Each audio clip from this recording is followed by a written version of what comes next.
पुरुष का कार्य नहीं है परिवार का भार उठाने का। केवल एक पुरुष का भार कर्तव्य नहीं कि परिवार का भार केवल पुरुष उठाए। शिव महापुराण की कथा कहती है कि धर्म पत्नी जो होती है, जिसको धर्म की ध्वजा कहा जाता है, धर्म पत्नी जो होती है ये पति के साथ मिलकर आधा भार अपने माथे पर लेकर चलती है, उसको धर्म पत्नी कहते हैं, जो भार तत्व को ग्रहण कर कर चलती है। केवल पति नहीं, केवल पति नहीं, धर्म पत्नी भी भार ग्रहण करती। शंभु शरणे पड़ी मांगू घड़ी रे घड़ी दुख काटो दया करी दर्शन आपो दया करी दर्शन आपो। संपूर्ण भार पुरुष अपने ऊपर नहीं लेते, आधा भार धर्म पत्नी भी ग्रहण करते हैं। वो भार कैसे कम होता है, जरा ध्यान देना कथा पर।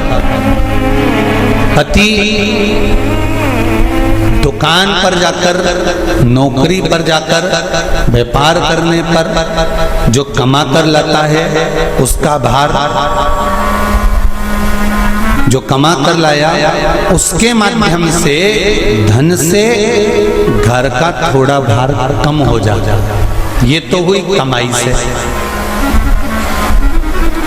अब शिव महापुराण की कथा कहती है कि पत्नी आधे भार को कैसे कम कर देते थे, तो कहा धर्म पत्नी आधे भार को ऐसे कम कर देती है कि वो घर में रहकर बच्चों का देख रेख कर कर, आए हुए अतिथि गण का सम्मान कर कर, भजन कर कर, कीर्तन कर कर, पुण्य कर कर, सत्कर्म कर कर, मंत्र जाप कर कर, नाम जाप कर कर, जो भगवत स्मरण में डूब कर जितना पुण्य अर्जित करती है धर्म पत्नी, उसमें से आधे से आधा पुण्य अपने पति के खाते में देती चली जाती है उस भार को उठाने के लिए।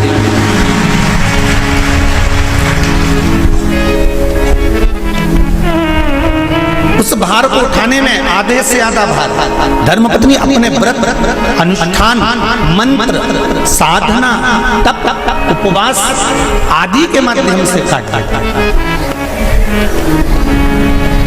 एक बात और याद रखिए, श्रावण के महीने में सारे व्रत आते हैं, बहुत सुंदर सुंदर। छोटी तीज का व्रत भी आ जाता है, बड़ी तीज का व्रत भी आ जाता है। दुबे जी, छोटी तीज भी आएगी, बड़ी तीज भी आएगी, और अच्छे से अच्छे व्रतों का क्रम रामकिशोर जी बीच बीच में श्रावण, भादो, कुमार, कार्तिक में आते रहते। ये 4 महीना जो व्रत आते हैं, इन व्रतों की मूलता क्यों कही गई? ये सारे व्रत चतुर्मास के अंतर्गत ही आते हैं, इन व्रत को बाद में भी आ जाना चाहिए, पर नहीं।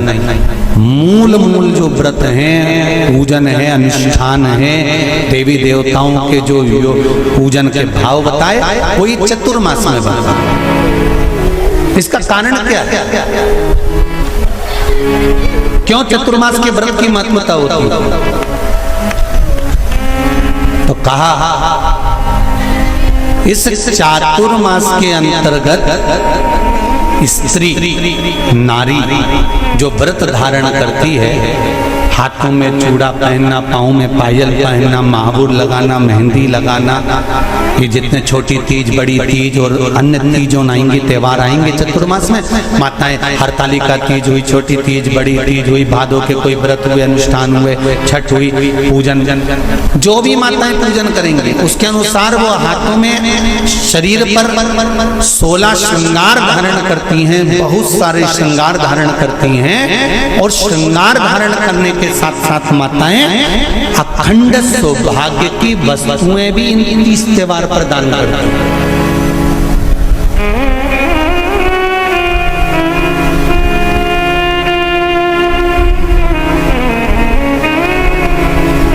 जो अखंड सौभाग्य की सूचक, जो अखंड सौभाग्य की वस्तुएं वो देने का प्रयास करते दान। क्यों जीजियो, एक बात बताओ, जितने भी माताएं कथा सुन रही हैं और जितने फेसबुक यूट्यूब पर सुन रहे हैं और जितने आस्था चैनल पर सुन रहे हैं, श्रावण के महीने की श्रावण शिव महापुराण की कथा सुन रहे हैं, एक बात दिल से बताना, जितनी सौभाग्यवती माताएं होती हैं ये संक्रांति पर भी 13 चीजें दान करती हैं, 14 चीजें दान करती हैं। बीच में कोई 16 सोमवार का उद्यापन करेंगी तो भी सुहाग की सामग्री देंगी, उद्यापन करेंगी तो भी सुहाग की सामग्री देंगी, कोई कार्य करेंगी तो भी सौभाग्य की सामग्री देंगी। सौभाग्य की सामग्री का दान क्यों किया जाए? सौभाग्य सूचक वस्तुओं का दान क्यों किया जाए? सौभाग्य की वस्तुएं क्यों प्रदान करी जाती है, क्यों दी जाती है? उसका कारण क्या है?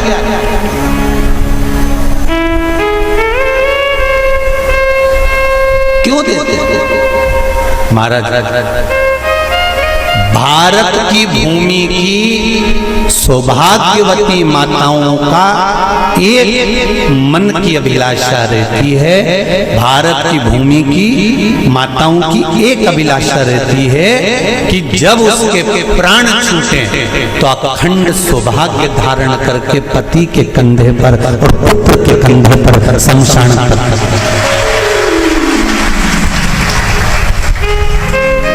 ये भारत की भूमि की माताओं की सोच, उनके मन का संकल्प, उनके मन का भाव। और विदेश की माताओं का क्या संकल्प होता है महाराज? भारत का एक संत विदेश गया और भारत के संत जब विदेश गए तो वहां पर एक माँ, एक स्त्री पति की कब्र के पास में बैठकर पंखा कर रही थी।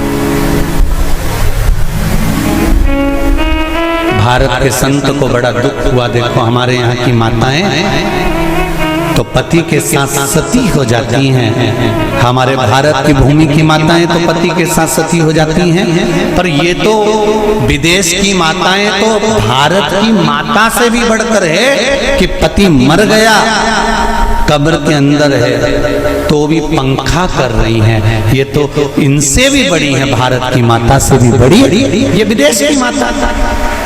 तो भारत के संत से रहा नहीं गया और भारत के संत ने जाकर पूछ लिया विदेश की माता से, माँ जी एक बात बताओ, हमारे यहाँ पति के साथ पत्नी सती हो जाती है, वो प्रथम गिनती में आती है, पर तुम तो उससे भी बड़ी हो कि पति मर गया उसके बाद भी उसकी कब्र को पंखा कर रही हो। इतने में विदेश की माता ने कहा, मैं पति को पंखा नहीं कर रही, हमारे यहाँ नियम है जब तक पति की कब्र नहीं सूख जाए हम दूसरी शादी नहीं कर सकते, इसलिए पंखे से सुखा रहा।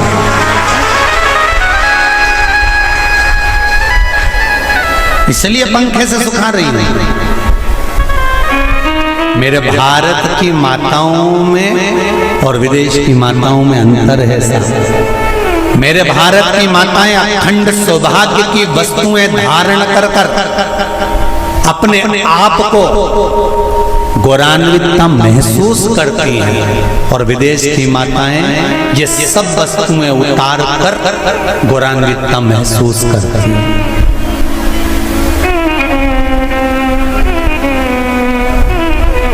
क्यों देते हैं चूड़ी का दान, क्यों देते हैं बिंदी का दान, क्यों देते हैं अखंड सौभाग्य का दान?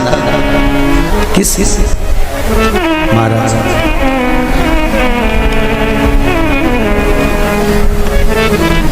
मेरे हाथों में भर भर के चूड़ी रहे,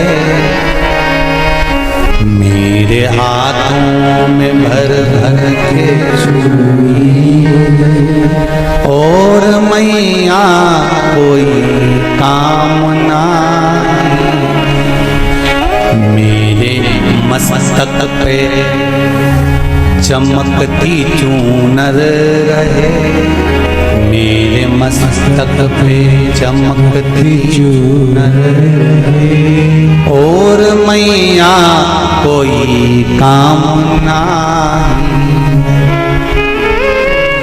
मेरी मांगों में भर भर के सिंदूर रहे, मेरी मांगों में भर भर के सिंदूर रहे और मैया कोई कामना नहीं। मेरे पाँव में बिछुड़ी का जोड़ा एक बिछुड़ी नहीं, कितनी?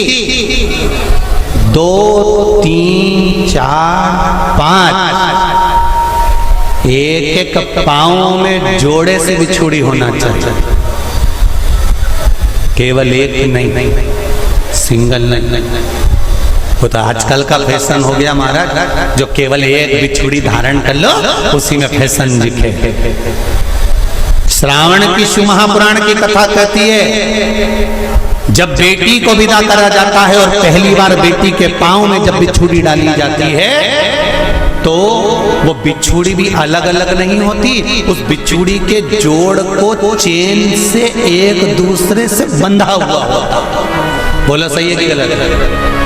जितने आस्था चैनल पर कथा सुन रहे हैं, जितने फेसबुक पर सुन रहे हैं, यूट्यूब पर सुन रहे हैं, सुन लेना कि मेरे भारत की माताओं का जब पाणी ग्रहण संस्कार किसी बेटी का होता है, उसके पांव में जब पहली बार बिछुड़ा पिनाया जाता है, बिछुड़ी पिनाई जाती है, तो वो बिछुड़ी भी एक दूसरे से बंधी हुई होती है, चेन से बंधी हुई होती है। उसको अलग अलग वाली बिछुड़ी शादी के मंडप में नहीं पिनाई जाती। क्यों? जैसे ये बिछुड़ी एक दूसरे से पांव में बंधी हुई है, तुम्हारी जिंदगी अंतिम श्वास तक ऐसी ही बंधी की बंधी रहे, यही बनना चाहिए। वो तो अब माताओं ने थोड़ा सा फैशन चेंज कर दिया, अब पांव में ज्यादा बिछुड़ी नहीं पहनती, गड़ती है, चुभती है, एक बिछुड़ी धारण महाराज। पर नहीं, बिछुड़ी भी 2 जोड़े से। हमारी माताएं, भारत की भूमि की जो माताएं हैं, ये चूड़ी भी हाथ में पहनती है तो जोड़े से पहनती है। बोलो जैसा सही है कि गलत है? एक अकेली चूड़ी माताएं हाथ में धारण नहीं करती हैं। अगर भारत की भूमि की संस्कारित माताएं हैं और भारत की भूमि की सभ्यता और संस्कृति को जानती है तो अकेली चूड़ी नहीं, जोड़े की चूड़ी पहनेगी, 2 चूड़ा डालेगी, 4 डालेगी, 12 डालेगी, पर सिंगल नहीं, अकेले। और सरल भाषा में समझ लें, हमारे यहाँ ठेले पर लेने जाओ तो जो केले अपन खाते हैं वो भी सिंगल नहीं देते, उसको भी जोड़े से दिया जाता है।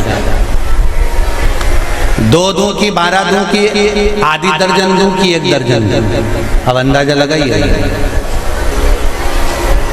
हमारे यहाँ देने का भी एक भाव है। श्रावण के महीने की शिव महापुराण की कथा, जिसका नाम है श्रावण शिव महापुराण की कथा, ये कहती है कि पार्वती जी ने और गंगा जी ने ये चतुर्मास में जितना सौभाग्य का दान दिया है, उनके बराबर दुनिया का कोई व्यक्ति इतना सौभाग्य का दान नहीं दे सकता जो माता गंगा और पार्वती दोनों दान दे रहे हैं।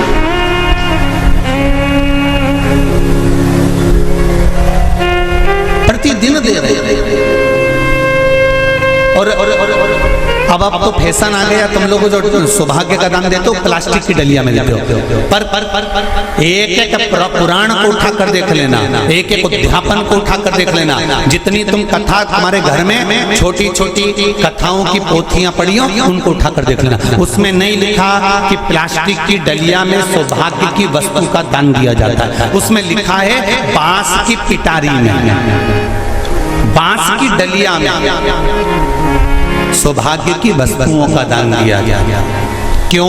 क्योंकि बांस वंश की वृद्धि करता है, बांस सौभाग्य की वृद्धि करता है, और बांस अखंड सौभाग्य। जैसे बांस का पौधा बढ़ते चले जाता है, बढ़ते चले जाता है, उसी तरह बांस की डलिया में जब दान दिया जाता है, बांस की टोकनी में जब दान दिया जाता है, तो ये भाव रखा जाता है कि तुम्हारा सौभाग्य ऐसे ही बढ़ता रहे। पर अब थोड़ा सा फैशन चेंज हो गया, तो प्लास्टिक की डलिया, पर प्लास्टिक की नहीं महाराज।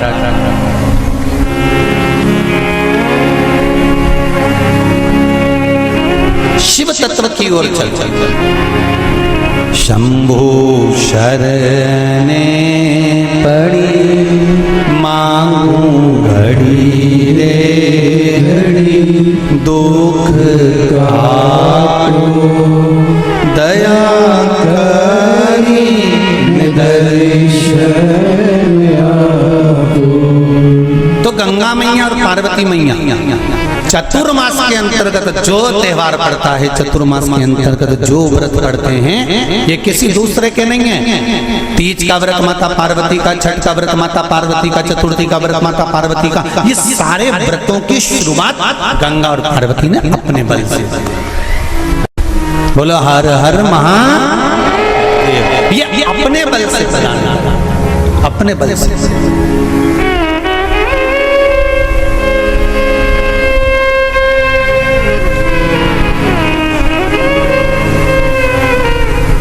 एक बार बाबा देवाधिदेव महादेव भगवान शंकर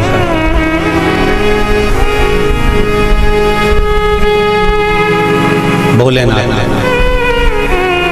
नंदी को लेकर निकले,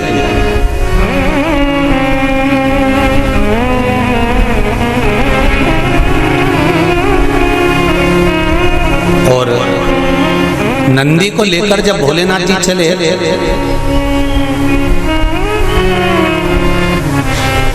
बीच मार्ग में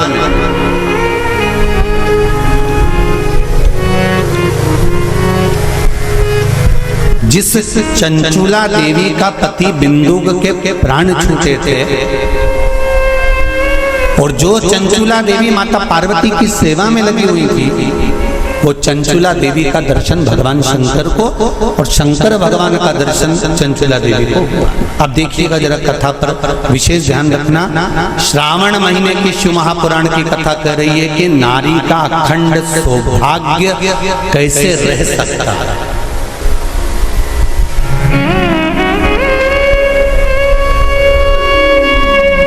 अपने घर के बच्चों को, अपने घर की बेटियों को, बेटों को, अपने घर की बहुओं को, अपने परिवार को कैसे एकजुट कर कर एक साधना में रखा जा सकता है, वो शिव महापुराण।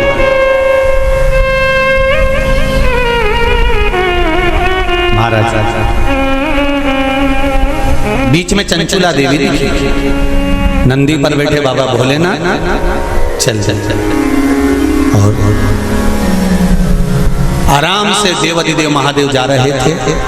नंदी अलमस्त होकर चल रहे थे, हाथ में बाबा के त्रिशूल त्रिपुंड, मस्तक पर भस्म रमाए हुए, जटा जूट बांधे हुए, मस्तक पर सुंदर चंद्रमा है, और गंगा की धार बहते बहते देवाधिदेव महादेव चंचुला के सामने आ गए। चंचुला वो जिसका पति बिंदु प्रेत योनि में पड़ा हुआ था, और बेदब्य था, उस चंचुला ने धारण कर कर रखी थी, उसका पति जीवित नहीं था।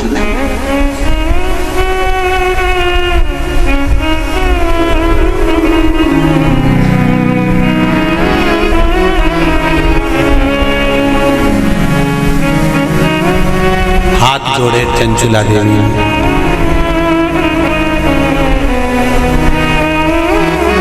और निवेदन करा, महाराज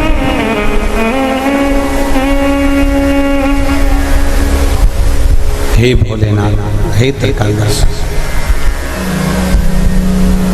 हे शिव,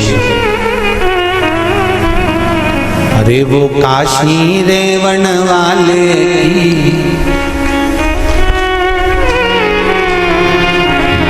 वो उज्जैन रहने वाले की जय होना चाहिए, जय होना चाहिए।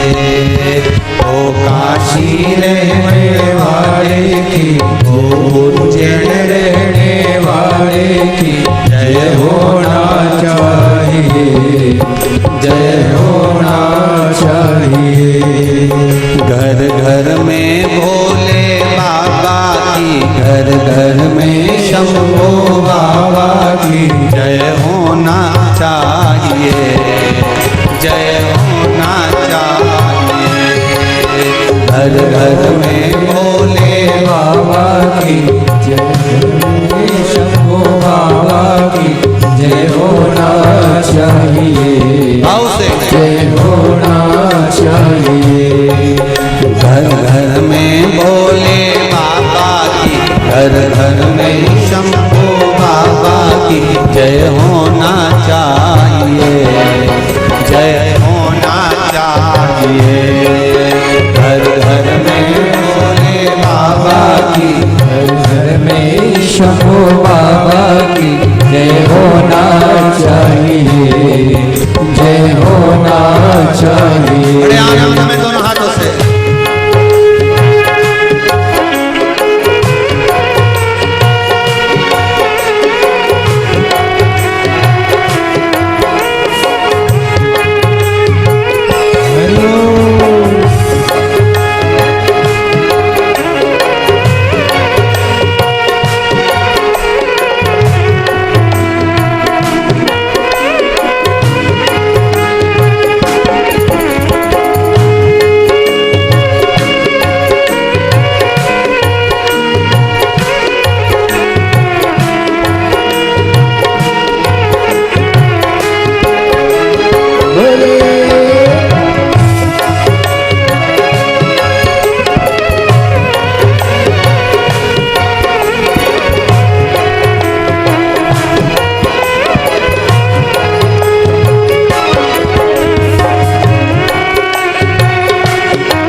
भस्मा को मार दिया,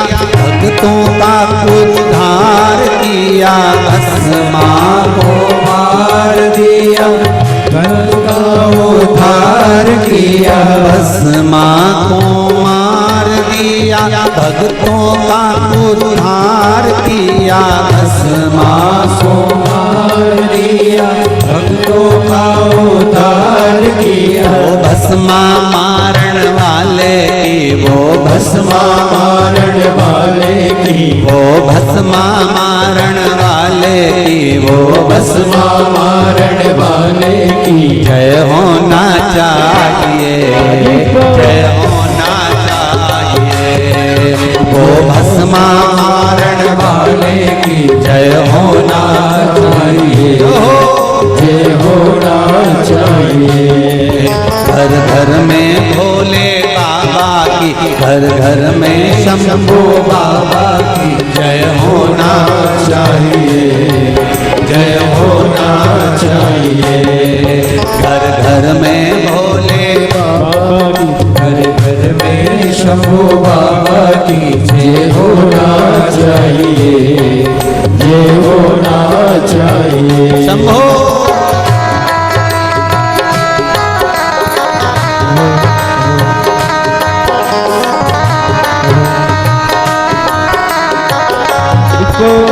हरि बोल।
किया तारका को मार दिया, भक्तों का उद्धार किया।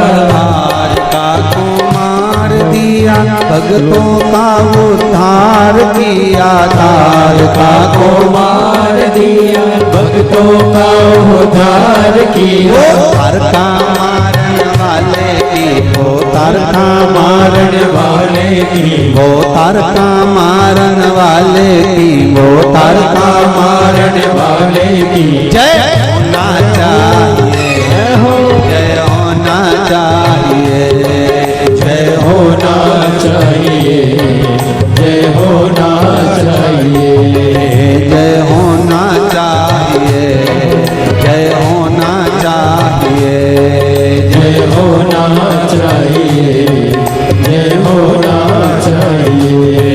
घर घर में भोले बाबा की, घर घर में भोले बाबा की, घर घर में शंभो बाबा की, घर घर में शंभो बाबा की जय होना चाहिए, जय होना चाहिए, जय होना चाहिए, जय होना चाहिए, ओ जय होना चाहिए, जय होना चाहिए, जय होना चाहिए, जय होना चाहिए, जय होना चाहिए, जय होना चाहिए, जय होना चाहिए, जय होना चाहिए। हार हार महादेव है।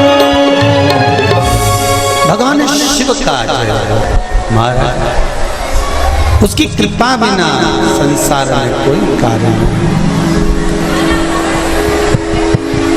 मूल मंत्र का स्मरण करेंगे। बाबा देवाधिदेव महादेव से प्रार्थना करेंगे कि हे भोले बाबा, हे शंभु बाबा, हे कैलाशी, हे अविनाशी, हे उघड़दाना, हमारे मन के मनोरथ को पूर्ण करें। श्री शिवाय नमस्तुभ्यं,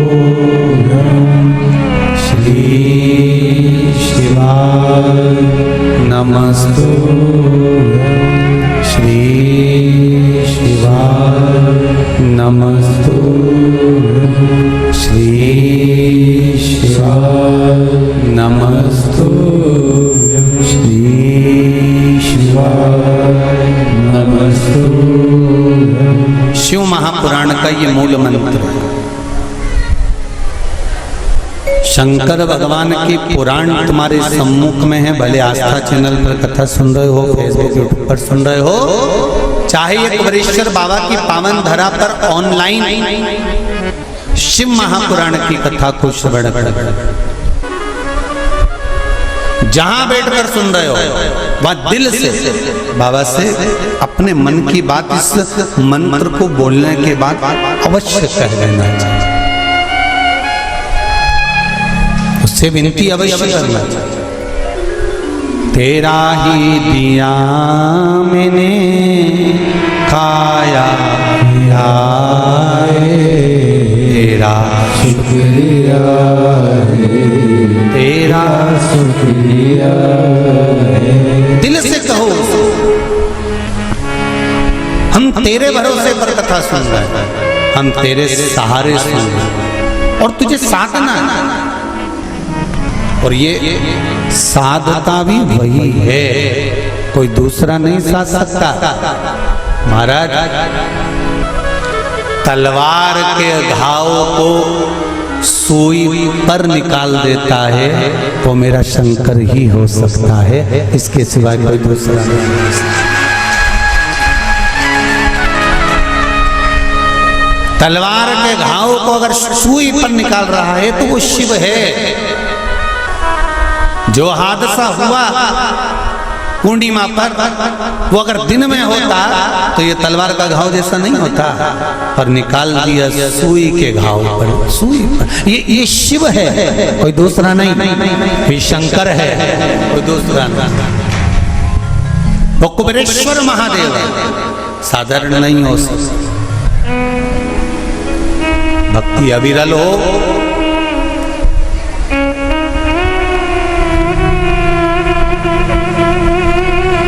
चारों तरफ लोगों ने कह दिया, कोई कहे 50 चले गए, कोई के 20 चले गए, कोई के 40 चले गए, कोई के ऐसा हो गया, कोई कहे वैसा हो गया। पर प्रकृति के आगे कुछ नहीं। कब कोरोना महामारी आकर चली जाती है, कब हवा तूफान आकर चले जाता है, किसी को नहीं। ये तो शिव है जो सादा चंचुला।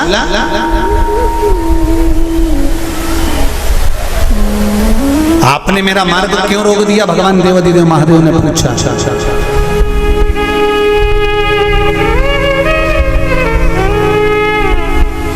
आपने मेरा मार्ग क्यों रोका है? इस मार्ग को रोकने का कारण क्या? किस लिए रोका है? चंचुला देवी की आंख में जल भरा हुआ था।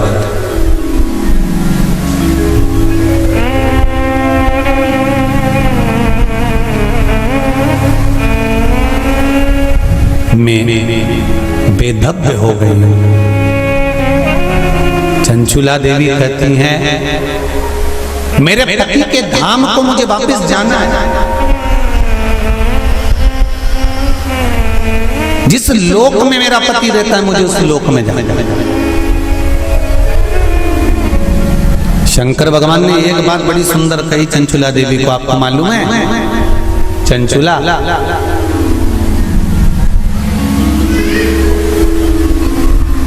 देवता भी वैकुंठ में बैठकर सुखी नहीं है।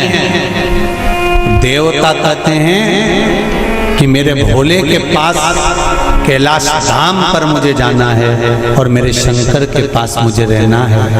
और तुम कहती हो कि प्राण त्यागने के बाद मुझे पति के धाम को जाना है। चंचुला जी कहती हैं, प्रभु मैंने भी कोई ऐसा पुण्य का कार्य तो नहीं करा कि मैं वैकुंठ जाऊं। तो इससे अच्छा है मेरा पति जो चोरी करता था, छल करता था, बेईमानी करता था, कपट करता था, प्रपंच करता था, और वो जिस जगह पर है, बोले वो नरक में है, कहाँ है, मैं तो उसके पास में जाना चाहता हूं। शंकर भगवान ने कहा कि चंचुला तुम मृत्यु लोक में आई हो और पृथ्वी पर आने पर तुम्हारा पति प्रेत योनि में पड़ चुका है, तो क्या तुम प्रेत योनि में जाना पसंद करोगे? ध्यान देना रे भाई, अगर कोई भूत बन गया, प्रेत बन गया, तो तुम भी भूत प्रेत बनना पसंद करोगे क्या? अरे बोलो तो जम के, नहीं ना। तुम क्या करना पसंद करोगे कि अगर कोई भूल से भी भूत बन गया है, प्रेत बन गया है, शिव महापुराण की कथा कहती है अगर बिंदु का प्रेत योनि में चला गया है तो तुम्हारा फर्ज है, अगर परिवार का कोई सदस्य अगर प्रेत योनि में पड़ा हुआ है तो उस प्रेत योनि से मुक्त कराकर परमात्मा के चरणों में जाकर रख देना, ये परिवार के सदस्य का कर्तव्य बनता है। इसलिए चंचुला देवी तुम्हारा पति प्रेत योनि में है, तुम प्रेत योनि में जाने का विचार मत करो। चंचुला देवी तुम तो एक काम करो कि वो पति प्रेत योनि से छूट जाए, उसके लिए क्या करा जाए वो विचार करा जाए। जैसे श्रीमद् भागवत कथा में आता है, आत्मदेव नाम का ब्राह्मण